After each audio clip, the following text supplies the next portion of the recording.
आपके सामने उज्जैन के कुछ महत्वपूर्ण समाचारों की प्रस्तुति करें।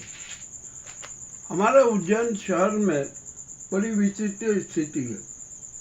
यहाँ पर अनेक प्रकार के कांड हो रहे हैं, सब कुछ हो रहा है। मामला अति रोचक, बेहद गंभीर होता जा रहा। आज अभी ताज़ा समाचार आया कि उज्जैन में के फ्रीगंज में 2 मोबाइल दुकानदारों के यहाँ पर भयंकर चोरी हुई। कितने का मोबाइल चोरी में अभी तो कह नहीं सकते, परंतु ये बहुत बड़ी रकम में है। अब पुलिस जांच से जुटी, सीसीटीवी खंगाले और उसमें एक विशेष गैंग के लोग नजर आए। उसमें 4 या 5 लोग। अब माल तो लूट लिया, सब कुछ हो गया, गैंग फरार भी हो गई। अब पुलिस पर पकड़ने की तैयारी में है, तो पता लगाएगी कि तब क्या होगा, कैसे क्या होगा। मामला तो बड़ा विचित्र है भैया, जो भी देखना है ना सब देखेंगे। अब आइए यहाँ पर एक बात करें। सीएम डॉक्टर मोहन यादव ने सीएस के निर्माण कार्यों का जायजा ले लिया। एक मोटरसाइकिल से निकले, कहीं पर पैदल भी चले और सब कुछ देखा। क्या क्या निर्णय हुआ, क्या क्या ये हुआ, सब देखेंगे। और कुछ तो नई बात भी सामने आई। अब जो कंठार से लेकर छत्री चौक तक का जो मार्ग चौड़ीकरण हुआ है ना, उसमें सिमेट्री रहेगी कि नहीं, ये भी जरा देखना था। देखते क्या होता है, क्या नहीं होता है। जो प्लान अप्रूव प्लान है ना, उसके साथ छेड़छाड़ तो हो नहीं सकती, मगर सिमेट्री फिर भी बिगड़ेगी, इसमें कोई शंका नहीं है। देखते क्या होता है, क्या नहीं होता है। और भी मामला तो अच्छा कर। और उज्जैन में सड़क हादसे तो रोजाना हो रहा। आज एक सड़क हादसे में एक बाइक सवार की मौत हो गई। अब करे क्या भैया, जो लिखा है वो तो होगा ही। अब कुछ भी नहीं कह सकते। इससे भी एक बड़ा और रोचक मामला सामने आया। हमारे यहाँ राजू स्वीकारडे, जिसके पास में सारा रिकॉर्ड है, भूमि का ये वो सब कुछ, परंतु वो रिकॉर्ड में बड़ी गड़बड़ हो गई। 2000 के पहले का रिकॉर्ड ही कहीं उपलब्ध नहीं हो रहा है। इससे लोग परेशान हैं। तो भैया कहाँ गया वो 2000 पहले का रिकॉर्ड, क्यों नहीं अपडेट हुआ? सब कुछ हो गया, मान लीजिए आपने अपडेट नहीं करा और किसी ने उसकी जानकारी चाहिए तो कहाँ से मिलेगी? मतलब मिलना ही नहीं है। तो ये आखिर क्या है? कहीं ऐसा तो नहीं कि बहुत बड़ा शातिर खेला या गोचर भूमि और काकड़ भूमियों को हड़पने वालों का शातिर खेला, उनको बचाने के लिए ये नाटक किया जा रहा। प्रशासन को और जिलाधीश को देखना पड़ेगा कि आखिरकार ये माजरा क्या है, और देखना भी चाहिए, बहुत जरूरी है, क्योंकि बहुत बड़े खेले की शंका भी लग रही है। अब देखते हैं कितना क्या होता है। और क्योंकि राजस्व रिकॉर्ड में बहुत कुछ हेरा फेरी भी की गई है, तो कोई 2000 के पहले जो खेला हुआ था ना, उसका रिकॉर्ड इसीलिए दबा दिया गया कि अरे वो जो भी धांधे हुए हैं, जो भी कुछ हुए, मैनिपुलेशन हुआ है, वो उजागर ना हो।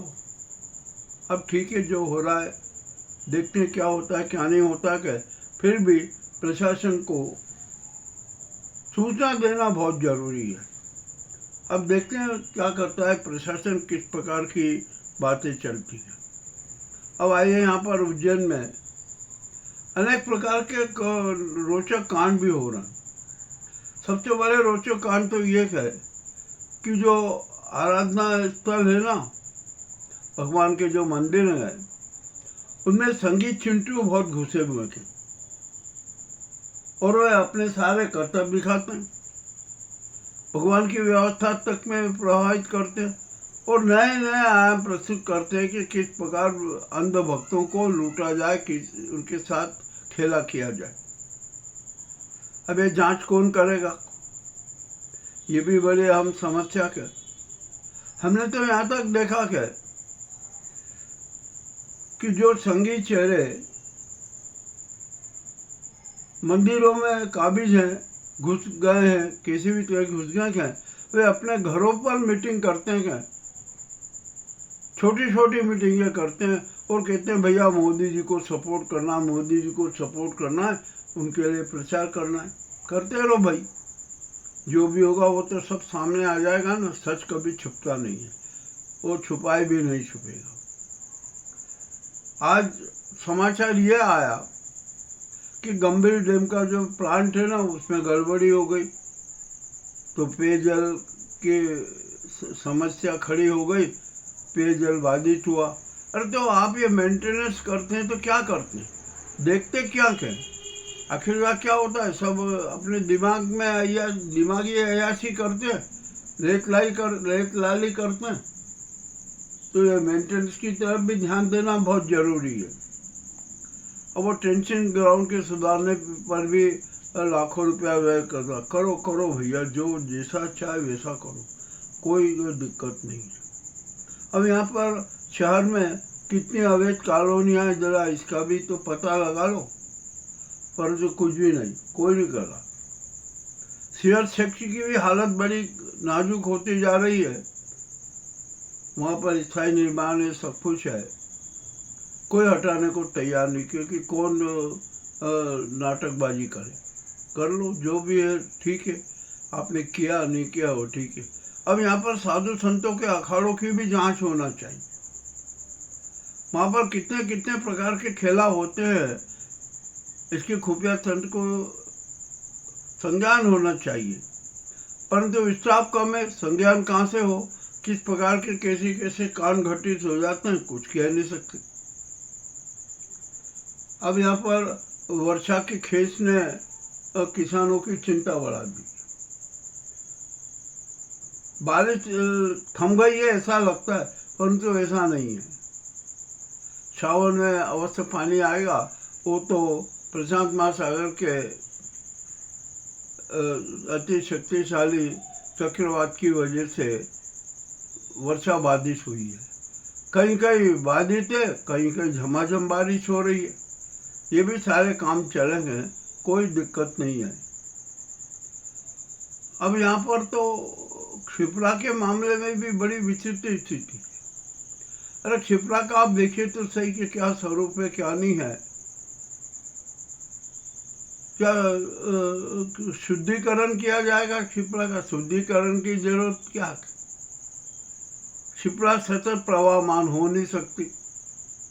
हम कहते हैं कि नहीं हो सकती, क्योंकि जो क्षिप्रा गोमुख से ही रुक गई है, तो प्रवाह कहाँ से होगी? ये नर्मदा का पानी डालो, इधर का पानी डाल के क्षिप्रा बनती है। तो मध्य प्रदेश सरकार को चाहिए कि जो क्षिप्रा का गोमुख है ना, वो चौक हो गया, उसको खुलवाए और उसके समीप ही 4-5 नए गोमुख बनाए, ताकि क्षिप्रा के उसमें पानी आने लगे। क्षिप्रा की घाटी लंबाई है ना, क्षिप्रा घाटी का लंबाई 134 किलोमीटर है, परंतु उस मार्ग में कितनी बाधाएं, पक्के मकान बन गए हैं, पक्की सड़कें बन गई है, ये हो गया, ताकि उसका क्षिप्रा आएगी कहाँ से और कैसे आएगी, इसकी भी जांच होना चाहिए। करना पड़ेगा भैया। अब यहाँ उज्जैन में पेयजल संकट बार बार घेरता ही रहता है, तो इसका स्थायी समाधान भी खोजना जरूरी है। हरनाखेड़ी बांध ने अन्य जो है ना, वो स्थायी समाधान नहीं है। स्थायी समाधान कौन सा है कि गंभीर डैम का दूसरा चरण युद्ध स्तर पर पूर्ण किया जाए, मगर उस तरफ कोई ध्यान नहीं दे रहा है, जबकि ध्यान देना चाहिए। यदि गंभीर डैम का दूसरा चरण पूरा हो गया ना, तो उज्जैन को 200 साल तक की समस्या नहीं आएगी। हम तो कह रहे हैं भैया, बात कहना क्या कर रहे हैं, सारा सब बता रहे। अब प्रशासन को चाहिए कि वो इस दिशा में तत्काल पहल करे, परंतु मुझे तो ऐसा लग नहीं रहा है कि सरकार पहल करेगी। अब जो भी होना है सब सामने आएगा। अब क्या किया जाए। अब यार जो हमारे यहाँ की जो मीडिया है ना, समाज पालिका, वो तो अलग अलग गैंगों में विभक्त है और गैंगबाजी चलती है। पत्रकार वार्ता हो तो वहाँ पर गैंगबाजी, अन्य जगह वहाँ पर गैंगबाजी। एक गैंग में 7-8 लोग हैं, किसी गैंग में 5 है, किसी में 3-4 है, ऐसे करीबन 6-7 गैंग बनी हुई है। तो यहाँ पर जनता की जो सही बातें हैं ना, वो भी सामने नहीं आ पाए। और फिर नकलची बहुत हो गए, इतने नकलची हो गए कि हद से ज़्यादा। अरे जब हम देखते हैं कि ओरिजिनल वीडियो भी देखते हैं तो उसके नीचे जो डिटेल आती है ना, उसमें देखते हैं, उसी में सब पता हो जाता है। एक ही डिटेल, एक ही वीडियो, अनेक उसमें चलते हैं, सब कुछ वो होता है। अब क्या किया जाए, हर जगह तो प्रदूषण है, हर जगह दिखावा के, हर जगह धोखाधड़ी है, टोपेबाजी है, सब कुछ है। तब ये तो चलता ही रहेगा। ये उज्जैन के हमने जो ताज़ा हालात आपके सामने प्रस्तुत किए हैं ना, इस दिशा में बड़े गंभीरता से सोचना पड़ेगा। अब एक अहम समस्या आ जाती है सती गेट की। सती गेट पुरातत्व विभाग की धरोहर है, उसके 2 गेट तो खुल चुके, तीसरा गेट और खुलना क्या, परंतु ऐसा लगता नहीं है कि वो तीसरा गेट खुलेगा, क्योंकि जो अभी जो स्थिति दिख रही है ना, वो तो है नहीं। ड्रेनेज काम रुका हुआ है, सब कुछ है। एक भाजपा नेता ने अरंगा डाल दिया, जबकि यहाँ सती गेट पर सर्किल बना था। अब क्या हुआ, वो बनेगा कि नहीं, ये भी बड़ी विचित्र बात है। खैर, जो भी हो रहा है ना, बड़ा विचित्र हो रहा है। एक भाजपा नेता अपने दुकान बचाने के लिए इस प्रकार के नाटक किए। अब तो मामला पूरा उजागर हो गया, कोई किसी से छिपा नहीं है। तो वहाँ जो जनता है वो तो कह रही है कि भैया सती गेट का तीसरा गेट भी खोलो, वो बहुत जरूरी है। और जो उसके दोनों तरफ अतिक्रमण हुआ है ना, वो भी हटा दो। 1-2 व्यापारी को समझ में आ गए थे, उनका कि नहीं ये बात सही है, वो अतिक्रमण हटाने को तैयार हो गए। और जो सती गेट की जो सेफ्टी वाल है ना, जो एरोन से जुड़ी हुई है, जो वहाँ समाप्त होती है, वहाँ तक का हिस्सा सुरक्षित रखना बहुत जरूरी है। वहाँ पर किसी प्रकार का अतिक्रमण नहीं होना चाहिए। अब चलिए, ये सती गेट पे है ना, ये कोई मंदिर नहीं है। यहाँ पर एक कोई सती हुई थी, उसकी स्मृति में एक स्तंभ बना दिया गया था जो ऊपर तक के फिट है, परंतु वहाँ पे आप तो जानते हैं अंधविश्वासी चेहरे ने उस स्तंभ पे ही मुखौटे लगा दिए, कह अरे माता जी माता जी माता जी। अब क्या किया जाए भैया, जो स्तंभ के वहाँ एक लाल कपड़े से उस पर जो इंग्रेविंग किया हुआ है ना, उससे सब पता लग जाता है। किंतु पंडित ने क्या करा, वो इंग्रेविंग मिटाने के लिए सिंदूर का लेप चालू कर दिया। खैर वो कोई बड़ी बात नहीं है, तुरंत हट जाएगा, वो दिख जाएगा। तो पुरातत्व विभाग और प्रशासन को चाहिए कि वो सच जाने, वास्तविक स्थिति देखे। ये उज्जैन के जो कड़वे समाचार हमने आपके सामने प्रस्तुत किए थे, आपको कैसे लगे हमें अवश्य बताएं। बहुत बहुत धन्यवाद।